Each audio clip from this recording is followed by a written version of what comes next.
In this tutorial, we're going to take our own character from iClone and bring it into Unreal Engine. iClone and Unreal Engine make a powerful combination for character-based projects. iClone gives us an easy way to create characters, animations, and performances, while Unreal Engine gives us a powerful real-time environment to turn those assets into an interactive experience. Together, they allow us to go from character creation and animation to a playable cinematic game world much faster.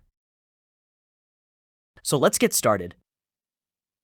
We'll first import the character, and then we'll bring in an animation and make our character use it. Once the character is ready, we'll export it as an FBX file.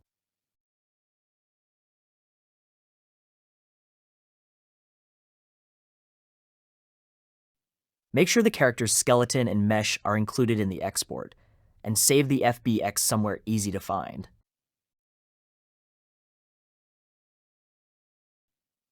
Now let's switch over to Unreal Engine.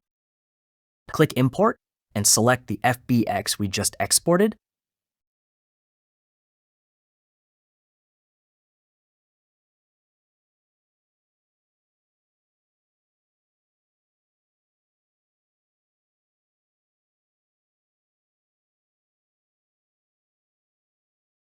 In the FBX import options, we'll enable import animations, check the settings and import all.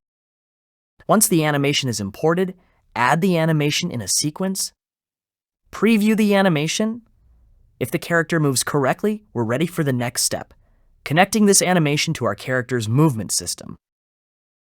For the movement system, we'll start with the third-person game template, which gives us a great foundation to build on. The template already includes a fully functional playable character, camera controls, movement input, animations, and the necessary blueprints to make everything work together.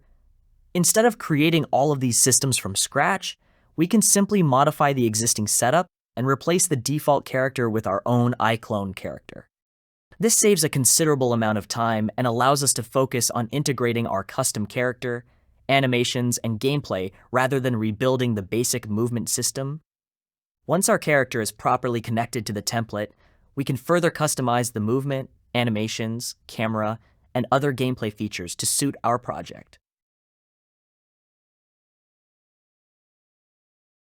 The third-person template in Unreal Engine is a great starting point because it is clean, well-organized, and relatively easy to understand.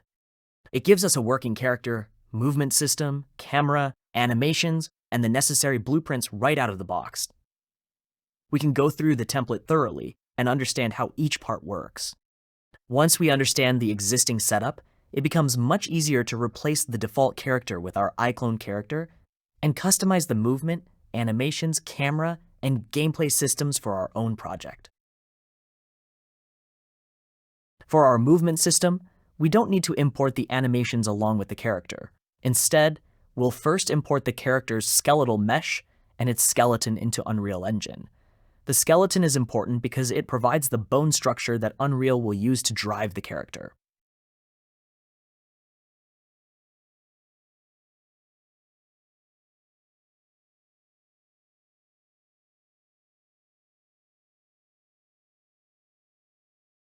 Next, we'll open the third-person character blueprint from the template. This blueprint already contains the movement system and all the necessary character settings. Inside the blueprint, we'll select the mesh component and locate the skeletal mesh asset property. Here, we'll replace the default mannequin mesh with our iClone character's skeletal mesh and make sure it is using our character's skeleton. Once we compile and save the blueprint, our iClone character will replace the default character while keeping the existing third-person movement system. This allows us to use our custom character without having to build the movement logic from scratch. Once we replace the default character with our iClone character, we don't lose the functionality that comes with the third-person template. The character continues to use the template's existing movement, collision, physics, and gameplay setup. At the same time, we're bringing in everything that makes our iClone character unique, including the skeletal mesh, materials, clothing, and cloth setup. So the template provides the underlying gameplay functionality, while our iClone character provides the actual visual appearance and character content. From here, we can take the project even further by adding our own environments, 3D props, objects, and interactive elements. We can set up the necessary collisions, arrange everything in the level, and gradually build the world we want our character to explore. This is where the real power of Unreal Engine comes in. We can combine our own character and animations with custom environments and Unreal's powerful gameplay systems to create something completely unique.